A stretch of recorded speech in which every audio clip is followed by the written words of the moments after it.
नमस्कार। बसपा अब मान्यवर काशीराम जी के ज़माने की बसपा नहीं रही, अब वह प्राइवेट लिमिटेड कंपनी हो गई है। जनाब हाजी शेख अहमद अली संजय भाई। दूसरी पार्टियां सिर्फ पाकिस्तान, मुसलमान वगैरह की बात करती हैं, जबकि पाकिस्तान कुछ भी नहीं है। जिस दिन हमारे भारत की जनता सिर्फ पैदल चल देगी तो पाकिस्तान आधे घंटे में नस्त नाबूद हो जाएगा। जनाब हाजी शेख अहमद अली संजय भाई। समाचार विस्तार से। उत्तर प्रदेश बलिया समाजवादी पार्टी में लगातार एक के बाद एक राजनीतिक चेहरे के शामिल होने से बलिया समाजवादी खेमा मजबूत होता दिख रहा है। समाजवादी पार्टी की सदस्यता ग्रहण करने के बाद जनपद ने प्रथम आगमन पर जनाब हाजी शेख अहमद अली उर्फ संजय भाई का समाजवादी पार्टी के मुख्यालय पर सपा के लोगों ने उनका जोरदार स्वागत किया। जनाब हाजी शेख अहमद अली संजय भाई लखनऊ से चलकर बिलथरा रोड रेलवे स्टेशन पर पहले पहुंचे, जहां हजारों सपा कार्यकर्ताओं ने गाजे बाजे एवं फूल मालाओं के साथ उनका स्वागत किया। वहां से उनका काफिला मालदा बंसी बाजार नवानगर होते हुए फूलों की नगरी सिकंदरपुर पहुंचा। रास्ते भर जगह जगह लोगों ने उनका स्वागत किया। सिकंदरपुर से जुलूस खजूरी, सुखपुरा, हनुमानगंज होते हुए पार्टी के जिला कार्यालय पहुंचा, जहां उनका स्वागत समारोह आयोजित किया गया था। अपने स्वागत से अभिभूत होकर जनाब हाजी शेख अहमद अली संजय भाई ने कहा कि प्रदेश का विकास सिर्फ और सिर्फ अखिलेश यादव ही कर सकते हैं। देखा जा रहा है कि दूसरी पार्टियों को छोड़कर लगातार जिस हिसाब से लोग सपा में शामिल हो रहे हैं, पहले बसपा के अनिल राय, उसके बाद बसपा के जनाब हाजी शेख अहमद अली उर्फ संजय भाई के सपा में शामिल होने से समाजवादियों का खेमा और मजबूत होता दिख रहा है। जैसा कि संजय भाई ने बताया कि 13 वर्षों तक बसपा में रहकर जनता की सेवा करने के बाद 2007 में मैं इस्तीफा देकर खामोश से घर बैठ गया था, क्योंकि मैंने महसूस किया था कि जो मान्यवर काशीराम जी के ज़माने की बसपा थी, वह बसपा अब नहीं रही। आज की बसपा प्राइवेट लिमिटेड कंपनी होकर रह गई है, लेकिन समाज हमारी तरफ से समाज सेवा जारी रही। समाज सेवा हमारे खून में है। किसी भी संकट के समय, चाहे वह बाढ़ का समय हो या कोरोना महामारी का समय हो या गरीब पिछड़े की मदद करना, बीमार पड़े कमज़ोर लोगों की इलाज में मदद करना, आर्थिक रूप से कमज़ोर लोगों की बच्चियों की शादी में मदद करना, मैं अपना समाज सेवा का कर्तव्य निर्वाह करना नहीं भूला। लेकिन अपने मित्रों, सहयोगियों के कहने और माननीय अखिलेश यादव की कार्यशैली से प्रभावित होकर और उनकी नेतृत्व करने की क्षमता से मैं काफ़ी प्रभावित हुआ और मैंने 15 दिनों तक पार्टी कार्यालय पर देखा कि हमारे राष्ट्रीय अध्यक्ष अखिलेश यादव सबके साथ एक जैसा व्यवहार करते हैं। यह बात मुझे बहुत अच्छी लगी और इसीलिए मैंने सपा ज्वाइन कर ली। जब श्री संजय भाई से यह पूछा गया कि और भी बहुत सारी पार्टियां थी, लेकिन आपने सपा ही क्यों ज्वाइन किया, इस सवाल पर उनका जवाब था, संजय भाई ने कहा कि और भी पार्टियां हैं, लेकिन वो सिर्फ पाकिस्तान, मुसलमान, अफ़गानिस्तान जैसी फालतू बातें किया करती हैं। सिर्फ सपा ही ऐसी पार्टी है जो मजदूर, कमज़ोर, अल्पसंख्यक और किसानों की बात करती है। इसलिए मैंने समाजवादी पार्टी को ज्वाइन किया है। श्री संजय भाई ने जोर देते हुए कहा कि पाकिस्तान तो आधे घंटे में नस्त नाबूद हो जाएगा। जिस दिन हमारे भारत की जनता सिर्फ पैदल चल देगी, पाकिस्तान का नामो निशान ही मिट जाएगा। लेकिन पार्टियों को इन्हीं सब मुद्दों को चुनावी मुद्दा बनाकर सत्ता में बने रहना चाहते हैं। अपनी बात को आगे बढ़ाते हुए जनाब हाजी शेख अहमद अली संजय भाई ने कहा कि अखिलेश यादव में वह खुशबू है, वह तेज है, जिससे पूरा उत्तर प्रदेश ही नहीं पूरा भारत सुगंधित होना चाहता है। पहले 22 में अखिलेश यादव को मुख्यमंत्री, फिर बाद में 24 में प्रधानमंत्री बनाना है, क्योंकि हम समझते हैं मौजूदा वक्त में संविधान बचाना और संविधान को बचाने की क्षमता सिर्फ और सिर्फ अखिलेश यादव में और समाजवादी पार्टी में ही है। जनाब हाजी शेख अहमद अली उर्फ संजय भाई ने सपा नेता ने कहा कि आज आप समाजवादी पार्टी कार्यालय में आए, आपका स्वागत दिख रहा है। आपने समाजवादी पार्टी ज्वाइन कर ली? जी सर, 94 से लेकर 2007 तक आप बसपा की सेवा करते रहे, विभिन्न पार्टियों रहे, बसपा में रहे, लंबा समय बसपा में गुजारा आपने।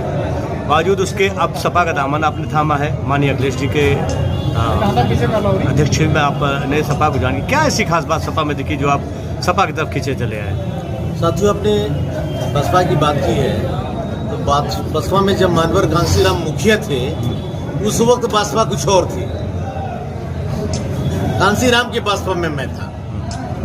जब वो प्राइवेट लिमिटेड हो गया तो मैं 2007 में इस्तीफा दे के मैं घर पे बैठ गया और समाज की सेवा करने लगा। जैसे बाढ़ में बच्चियों का शादी कराना या ऑक्सीजन जो खत्म हो गया था, ऑक्सीजन बॉक्स मंगाना, ऑक्सीजन देना, दवा देना, ये सारी चीज़ों में समाज की सेवा में मैं लग गया था। तो अब समाज सेवा के बाद सपा में आप आ गए, समाजवादी पार्टी। हाँ, फिर उसके बाद हमारे मित्रों ने प्रेरित किया कि आप तो काम समाज का कर ही रहे हो, तो संविधान बचाना और देश भी बचाना, संविधान बचाना और देश भी बचाना भी एक सामाजिक कार्य है। तो मैंने पूछा, मैं बात समझा नहीं। बात पारी साहब ने कहा, तो मैंने कहा कि मैं समझा नहीं, क्या आप कहना चाहते हो? तो कहना चाहते हैं कि आप सपा के फ्रंट पे आके माननीय अखिलेश जी के नेतृत्व में आप समाज की सेवा करें और आएंगे तो पार्टी भी मजबूत होगी, आप भी मजबूत होंगे और देश के काम होंगे और देश के समाज के काम होंगे और संविधान भी बचाया जाएगा और देश भी बचाया जाएगा। संजय भाई, और भी बहुत सारी पार्टियां थी, राष्ट्रीय पार्टी थी, कांग्रेस थी, भाजपा थी और भी बहुत सारी पार्टियां, क्षेत्रीय पार्टियां भी है। आपने सपा ही क्यों चुना, ये मैं जानना चाहता हूँ। क्या ऐसी खास बात दिखी जो दूसरी पार्टियों में नहीं थी इसमें मित्र? जबकि ये रीजनल पार्टी है। मित्र, मैं बगैर पार्टी ज्वाइन किए हुए ऑफिस में मैं चला गया और जाके वहाँ पे देख रहा था कि कैसे क्या हो रहा है। तो 15 दिन तो मैंने रीड किया।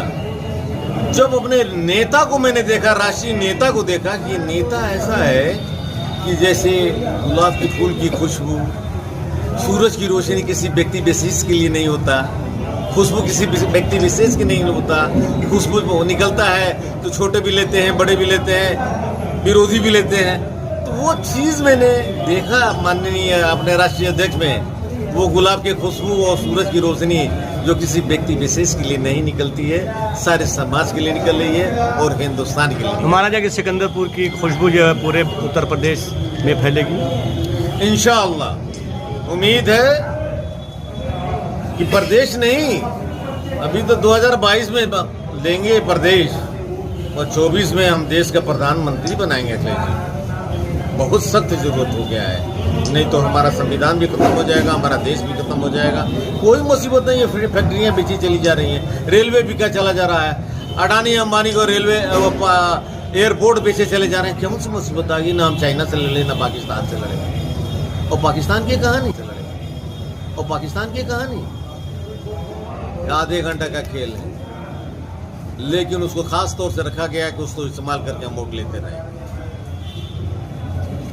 एक बार जनता यहाँ से पैदल चल देगी तो पाकिस्तान में तो नाबूद हो जाएगा, लेकिन उसको ना से नाबूद नहीं करना है, क्योंकि उसी के नाम पर लड़ना है चुनाव। समाज का काम नहीं करना है, बेरोजगारों का काम नहीं करना है, रोजगारों का काम, कल फैक्ट्री नहीं लगाना है। ये किस पे तंज कर रहे हैं आप? ये बीजेपी में मैं तंज कर रहा हूँ। बीजेपी पाकिस्तान मुसलमान फिर देता है सब। अगस्त से सिलेंडर का दाम बढ़ता जा रहा है, पेट्रोल का दाम बढ़ता चला जा रहा है। मतलब पाकिस्तान, अफगानिस्तान, मुसलमान, तालिबान। भारत की बात नहीं हो रही है। आप ये भारत कहते की हैं? नहीं, नौजवानों की बात नहीं हो रही है, बेरोजगारों की बात नहीं हो रही है, किसानों की बात नहीं हो रही है, किसान सड़कों में मर रहा है उसकी बात नहीं हो रही है। तो आपको लगता है सपा में ये बात, ऐसी बातें होती है जो किसान की, मजलूम की, बच्चों की, अल्पसंख्यकों की बात होती है सपा में? अरे आप देखते रहो ना, आप हमारे अखिलेश जी क्या क्या बोलते हैं किसानों के बारे में, समाज के बारे में बोलते हैं, नौकरी के बारे में बोलते हैं, बच्चों के बारे में बोलते हैं, पढ़ाने के बारे में, शिक्षा में कितना लैपटॉप बांटा उन्होंने। अभी बहुत जल्दी हजारों लैपटॉप आजमगढ़ में राजमंगल यादव जिला अध्यक्ष ने कहा कि आज पूरा प्रदेश समाजवादी पार्टी की तरफ देख रहा है। हमारे नेता माननीय अखिलेश जी यादव जी के तरफ देख रहा है। माननीय अखिलेश यादव जी, माननीय मुलायम सिंह यादव जी की जब भी सरकार रही, चाहे वगड़ा हो, पिछड़ा हो, दलित हो, मुसलमान हो, माननीय नेताजी ने और माननीय अखिलेश यादव जी ने हर वर्ग के लिए काम किया। उसी का नमूना बलिया जनपद है। जो समाजवादी पार्टी कहती है, हमारे नेता माननीय अखिलेश यादव जो कहते हैं वो करते हैं। उसका उदाहरण है, जब से देश आज़ाद हुआ तो कई सरकारें आई गई, भारतीय जनता पार्टी ने सबका साथ सबका विकास, जो बातें माननीय संजय भाई जो आज समाजवादी पार्टी में उनका अभिनंदन स्वागत किया गया, उन्होंने बात रखी, वो बात सत्य है। ये सही बात है कि माननीय अखिलेश यादव जी ने जितना काम पूरे प्रदेश में किया, और ख़ास तौर से बलिया जनपद की इस बात को मैं कह सकता हूँ और दावे के साथ इस बात को मैं कह सकता हूँ कि माननीय अखिलेश यादव जी की सरकार में जितना विकास हुआ, उतना विकास जब से देश आज़ाद हुआ किसी सरकार ने नहीं किया। उसका उदाहरण है बलिया। बलिया में उन्होंने बड़े बड़े नेता हुए, मगर बलिया में यूनिवर्सिटी देने का काम चंद्रशेखर जी के नाम माननीय अखिलेश यादव जी ने किया। गंगा पर पुल, कई हजार करोड़ों का पुल, गंगा पर पुल जनेश्वर मिश्रा जी के नाम पर पुल देने का काम किए। घाघरा पर पुल बनाने का काम किए, स्पोर्ट कॉलेज बनाने का काम किए, बड़े बड़े सब स्टेशन बनाने का काम किए। जितनी सड़कें आप देख रहे हैं मऊ से बलिया तक, सब माननीय अखिलेश यादव जी की सरकार में ये सब काम हुआ। भारतीय जनता पार्टी की सरकार में एक भी कोई बड़ा काम बलिया जनपद में हुआ तो भारतीय जनता पार्टी का कोई नेता कर सकता है या कोई पत्रकार बता दे कि भारतीय जनता पार्टी में किसी सरकार में एक कोई बड़ा काम हुआ। केवल एक काम हुआ है कि हिंदू मुस्लिम को आपस में लड़ाना, भाई भाई के बीच में नफरत पैदा करना, पति पत्नी तक अलग करना, ये है इनका काम है।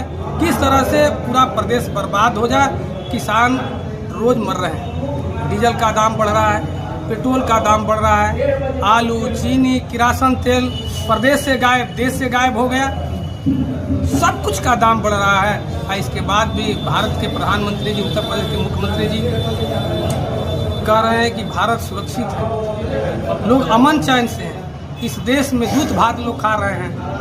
ये केवल झूठ बोलने में महारत हासिल है और समाजवादी पार्टी जो कहती है वो करती है। इसी का भरोसा है और अखिलेश यादव पर सबका भरोसा है।